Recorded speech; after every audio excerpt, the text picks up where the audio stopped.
ಭಾರತದ ಪರಂಪರೆಯ ಹೆಮ್ಮೆಯ ಸಾಂಸ್ಕೃತಿಕ ಕಾರ್ಯಕ್ರಮಗಳು, ವಿವಿಧ ಕ್ಷೇತ್ರಗಳ ಸಾಧಕರಿಗೆ ರಾಘವೇಂದ್ರ ಅನುಗ್ರಹ ಪ್ರಶಸ್ತಿ, ಸಮಾಜದ ವಿವಿಧ ಕ್ಷೇತ್ರಗಳ ಗಣ್ಯರ ಉಪಸ್ಥಿತಿಯಲ್ಲಿ ಸದ್ಭಕ್ತರ ಸಮಾಗಮದಲ್ಲಿ ಸಂಭ್ರಮದಿಂದ ಜರುಗಲಿದೆ. ಆಗಸ್ಟ್ 20ರಂದು ಪೂರ್ವಾರಾಧನಾ, 21ರಂದು ಮಧ್ಯಾರಾಧನಾ, ಆಗಸ್ಟ್ 22ರಂದು ಉತ್ತರಾರಾಧನಾ ನಡೆಯಲಿದೆ.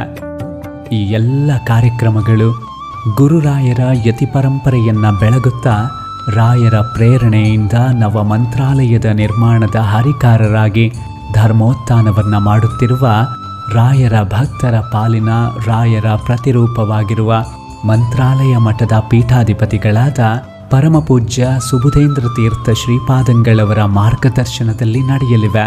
ಶ್ರೀ ಗುರುಗಳು ಪ್ರೀತಿಯಿಂದ ಆರಾಧನಾ ಮಹೋತ್ಸವಕ್ಕೆ ತಮ್ಮನ್ನು ಸ್ವಾಗತಿಸುತ್ತಿದ್ದಾರೆ. ರಾಯರ